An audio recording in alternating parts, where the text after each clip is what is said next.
Israeli ಒತ್ತೆಯಾಳುಗಳನ್ನ ಬಿಡುಗಡೆ ಮಾಡಿದ್ದ Hamas. Tell Aviv ನಗರಕ್ಕೆ ಆಗಮಿಸಿದ ಡೊನಾಲ್ಡ್ ಟ್ರಂಪ್. ಇಸ್ರೇಲ್ ಜನರಲ್ಲಿ ಮನೆ ಮಾಡಿದ ಸಂಭ್ರಮಾಚರಣೆ. ವಿಜಯ ಕರ್ನಾಟಕ ಇಂಟರ್ನ್ಯಾಷನಲ್ ಯೂಟ್ಯೂಬ್ ಚಾನೆಲ್ಗೆ ಸ್ವಾಗತ. ನಾನು ಶಂಕರ್ ಹೆತ್ತು. ಇಸ್ರೇಲ್ ಮತ್ತು ಹಮಾಸ್ ನಡುವಿನ 2 ವರ್ಷಗಳ ಗಾಜಾ ಯುದ್ಧಕ್ಕೆ ಬ್ರೇಕ್ ಬಿದ್ದಿದೆ. ಅಮೆರಿಕದ ಅಧ್ಯಕ್ಷ ಡೊನಾಲ್ಡ್ ಟ್ರಂಪ್ ರವರ ಗಾಜಾ ಶಾಂತಿ ಯೋಜನೆಗೆ ಉಭಯ ಬಣಗಳು ಒಪ್ಪಿಗೆ ಸೂಚಿಸಿದ್ದು ಕದನ ವಿರಾಮ ಒಪ್ಪಂದ ಜಾರಿಯಾಗಿದೆ. ಅಮೆರಿಕ ಅಧ್ಯಕ್ಷ ಡೊನಾಲ್ಡ್ ಟ್ರಂಪ್ ರವರ ಗಾಜಾ ಶಾಂತಿ ಯೋಜನೆಗೆ ಉಭಯ ಬಣಗಳು ಒಪ್ಪಿಗೆ ಸೂಚಿಸಿದ್ದು ಕದನ ವಿರಾಮ ಒಪ್ಪಂದ ಜಾರಿಯಾಗಿದೆ. ಈ ಹಿನ್ನೆಲೆಯಲ್ಲಿ ಹಮಾಸ್ ಕಳೆದ 2 ವರ್ಷಗಳಿಂದ ತನ್ನ ವಶದಲ್ಲಿದ್ದ ಇಸ್ರೇಲಿ ಒತ್ತೆಯಾಳುಗಳನ್ನ ಬಿಡುಗಡೆ ಮಾಡಿದೆ.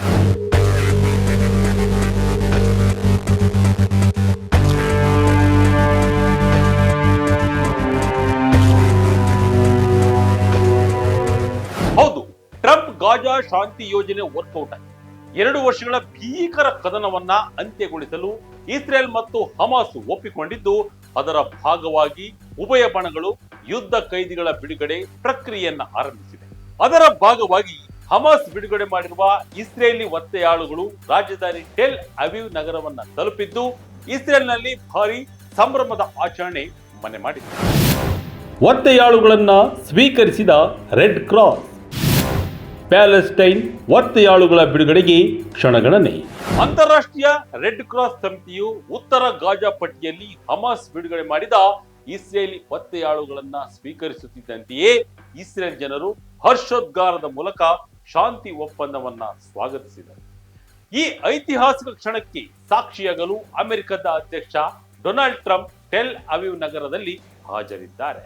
ಏತನ್ಮಧ್ಯೆ ಗಾಜಾ ಪಟ್ಟಿ ಜನರು ಇಸ್ರೇಲ್ ವಶದಲ್ಲಿರುವ ಪ್ಯಾಲೆಸ್ಟೈನ್ ಯುದ್ಧ ಕೈದಿಗಳ ಬಿಡುಗಡೆಗಾಗಿ ಕಾತುರದಿಂದ ಕಾಯ್ತಿದೆ. ಯುದ್ಧ ಕೈದಿಗಳ ವಿನಿಮಯ ಒಪ್ಪಂದದ ಅಂಗವಾಗಿ ಇಸ್ರೇಲ್ ಕೂಡ ತನ್ನ ವಶದಲ್ಲಿರುವ 100 ಪ್ಯಾಲೆಸ್ಟೈನ್ ಕೈದಿಗಳನ್ನ ಇಂದು ಬಿಡುಗಡೆ ಮಾಡಲಿದೆ. 2023ರ ಅಕ್ಟೋಬರ್ನಲ್ಲಿ ಶುರುವಾದ ಹಿಂಸಾತ್ಮಕ ಸಂಘರ್ಷ 2025ರ ಅಕ್ಟೋಬರ್ನಲ್ಲಿ ಸುಖಾಂತ್ಯ ಕಾಣುತ್ತಿದೆ. ಪ್ಯಾಲೆಸ್ಟೈನ್ ಜನರು ತಮ್ಮವರನ್ನ ಕಾಣಲು ತುದಿಗಾಲ ಮೇಲೆ ನಿಂತಿದ್ದಾರೆ. ಟೆಲ್ ಅವೀವ್ ನಗರದಲ್ಲಿ ಟ್ರಂಪ್ಗೆ ಅದ್ದೂರಿ ಸ್ವಾಗತ. ಟ್ರಂಪ್ ಸ್ವಾಗತಿಸಿದ ಇಸ್ರೇಲ್ ಪ್ರಧಾನಿ ಬೆಂಜಮಿನ್ ನೇತನ್ಯಾಹು. ಅಮೆರಿಕ ಪ್ರಸ್ತಾಪಿಸಿದ ಒಪ್ಪಂದ ಹಾಗೂ ಯುದ್ಧದ ನಂತರದ ಯೋಜನೆಗಳ ಕುರಿತು ಚರ್ಚಿಸಲು ಅಧ್ಯಕ್ಷ ಡೊನಾಲ್ಡ್ ಟ್ರಂಪ್ ರವರು ಇತರ ಪ್ರಮುಖ ನಾಯಕರೊಂದಿಗೆ ಟೆಲ್ ಅವೀವ್ಗೆ ಆಗಮಿಸಿದ್ದಾರೆ. ಇಸ್ರೇಲ್ ರಾಜಧಾನಿಯಲ್ಲಿ ಟ್ರಂಪ್ ರವರಿಗೆ ಅದ್ದೂರಿ ಸ್ವಾಗತ ದೊರೆತಿದ್ದು, ಖುದ್ದು ಇಸ್ರೇಲ್ ಪ್ರಧಾನಿ ಬೆಂಜಮಿನ್ ನೇತನ್ಯಾಹು ರವರು ಡೊನಾಲ್ಡ್ ಟ್ರಂಪ್ ರವರನ್ನ ಆತ್ಮೀಯವಾಗಿ ಸ್ವಾಗತಿಸಿದ್ದಾರೆ.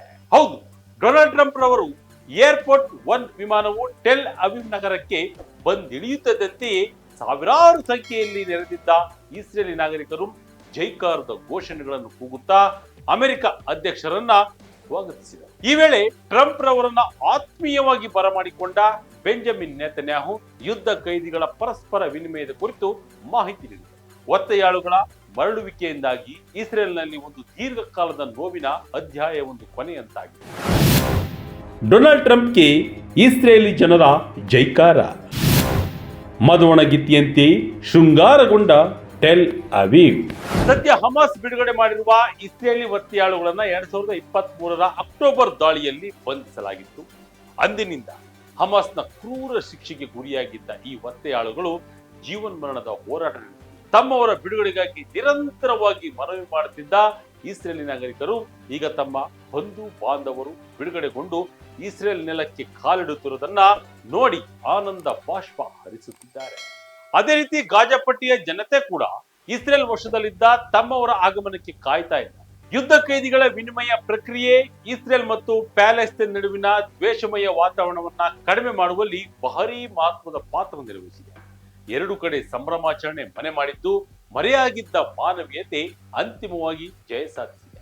ಇಸ್ರೇಲ್ ಮತ್ತು ಹಮಾಸ್ ನಡುವೆ ಶಾಂತಿ ಒಪ್ಪಂದ ಮಾಡಿಸುವಲ್ಲಿ ಅಮೆರಿಕದ ಅಧ್ಯಕ್ಷ ಡೊನಾಲ್ಡ್ ಟ್ರಂಪ್ ನಿರ್ವಹಿಸಿದ ಪಾತ್ರವನ್ನ ಎಲ್ಲರೂ ಕೊಂಡಾಡುತ್ತಿದ್ದಾರೆ. 2 ವರ್ಷಗಳ ಸುದೀರ್ಘ ಸಂಘರ್ಷ ಅಂತ್ಯ. ಈಡೇರುವುದೇ ಗಾಜಾ ಪುನರ್ ನಿರ್ಮಾಣದ ಭರವಸೆ. ಯುದ್ಧ ಕೈದಿಗಳ ಬಿಡುಗಡೆಯು ಇಸ್ರೇಲ್ ಹಮಾಸ್ ಸಂಘರ್ಷವನ್ನ ಕೊನೆಗೊಳಿಸಿತ್ತು. ಕಳೆದ 2 ವರ್ಷಗಳಿಂದ ಇಸ್ರೇಲ್ನ ಭೀಕರ ದಾಳಿಗೆ ತುತ್ತಾಗಿದ್ದ ಗಾಜಾ ಪಟ್ಟಿಯ ಮರು ನಿರ್ಮಾಣದ ಭರವಸೆಯನ್ನ ಹೊತ್ತು ತಂದಿದೆ. ಈ ಕುರಿತು ಹಿಂದೆಯೇ ಮಾತನಾಡಿರುವ ಅಮೆರಿಕದ ಅಧ್ಯಕ್ಷ ಡೊನಾಲ್ಡ್ ಟ್ರಂಪ್ ಗಾಜಾ ಮರು ನಿರ್ಮಾಣಕ್ಕೆ ಸಾಧ್ಯವಾದ ಎಲ್ಲಾ ನೆರವು ನೀಡುವ ಭರವಸೆ ನೀಡಿದ್ದಾರೆ. ಇಸ್ರೇಲ್ನ ನಿರಂತರ ದಾಳಿಯಿಂದ ಗಾಜಾ ಪಟ್ಟಿ ಸಂಪೂರ್ಣವಾಗಿ ನಾಶವಾಗಿದ್ದು ಇದುವರೆಗೂ ಸುಮಾರು 60,000 ಪ್ಯಾಲೆಸ್ಟೈನ್ ನಾಗರಿಕರು ಸಾವನ್ನಪ್ಪಿದ್ದಾರೆ ಎಂದು ವರದಿ ತಿಳಿಸಿದೆ. ಅಷ್ಟೇ ಅಲ್ಲದೆ ಲಕ್ಷಾಂತರ ಜನ ನಿರಾಶ್ರಿತರಾಗಿದ್ದು ಅವರಿಗೆ ಸೂರು ಒದಗಿಸುವ ಕಾರ್ಯ ಈಗ ಆಗಬೇಕಿದೆ. ಈ ಬಗ್ಗೆ ಗಾಜಾ ಜನರಲ್ಲಿ ಭರವಸೆಗಳು ಮೂಡಿದ್ದು ಶಾಶ್ವತ ಶಾಂತಿ ನೆಲೆಸುವ ನಿರೀಕ್ಷೆಯನ್ನು ಹೊಂದಿದ್ದಾರೆ. ಹಮಾಸ್ ಕೂಡ ಟ್ರಂಪ್ ರವರ 20 ಅಂಶಗಳ ಗಾಜಾ ಶಾಂತಿ ಒಪ್ಪಂದಕ್ಕೆ ಪೂರಕವಾಗಿ ವರ್ತಿಸುತ್ತಿರುವುದು ಗಾಜಾ ಜನರಲ್ಲಿ ಹೊಸ ಭರವಸೆಯನ್ನ ಮೂಡಿಸಿದೆ. ಗಾಜಾ ವೆಸ್ಟ್ ಬ್ಯಾಂಕ್ನಲ್ಲಿ ಒತ್ತೆಯಾಳುಗಳ ಹಸ್ತಾಂತರ.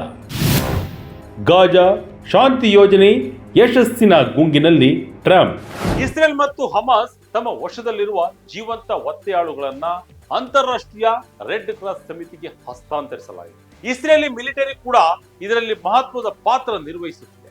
ಬಿಡುಗಡೆಗೊಂಡಿರುವ ಇಸ್ರೇಲಿ ಒತ್ತೆಯಾಳುಗಳನ್ನ ಅವರ ಕುಟುಂಬಸ್ಥರೊಂದಿಗೆ ಮರಳಿ ಸೇರಿಸಲು ಇಸ್ರೇಲಿ ಮಿಲಿಟರಿ ಕಾರ್ಯೋನ್ಮುಖವಾಗಿದೆ. ಆದರೆ ಈಗಾಗಲೇ ಅಸುನೀಗಿರುವ ಒಟ್ಟು 28 ಒತ್ತೆಯಾಳುಗಳ ಮೃತದೇಹವನ್ನು ಹಸ್ತಾಂತರಿಸುವ ಸಾಧ್ಯತೆ ಕ್ಷೀಣಿಸಿರುವುದರಿಂದ 72 ಗಂಟೆಗಳ ಒಳಗೆ ಮೃತಪಟ್ಟಿರುವ ಒತ್ತೆಯಾಳುಗಳನ್ನ ಪತ್ತೆ ಹಚ್ಚಲು ಅಂತಾರಾಷ್ಟ್ರೀಯ ಕಾರ್ಯಪಡೆ ಕೆಲಸ ಮಾಡುತ್ತದೆ. ಸದ್ಯ ಪ್ಯಾಲೆಸ್ಟೈನ್ ಕೈದಿಗಳ ಬಿಡುಗಡೆಗೆ ಸಮಯವನ್ನ ಘೋಷಿಸಿಲ್ಲವಾದರೂ ಗಾಜಾ ದ ವೆಸ್ಟ್ ಬ್ಯಾಂಕ್ನಲ್ಲಿ ಅವರ ಹಸ್ತಾಂತರ ಪ್ರಕ್ರಿಯೆ ನಡೆಯಲಿದೆ ಎಂದು ಮೂಲಗಳು ಖಚಿತಪಡಿಸಿವೆ. ಇದಾಗಿತ್ತು ಈ ಕ್ಷಣದ ಇಂಟ್ರೆಸ್ಟಿಂಗ್ ಸ್ಟೋರಿ. ಇದೇ ರೀತಿಯ ಸ್ಟೋರಿಗಾಗಿ Vijaya Kannada website, YouTube page, Facebook page follow ಮಾಡ್ತೇನೆ. ಧನ್ಯವಾದಗಳು.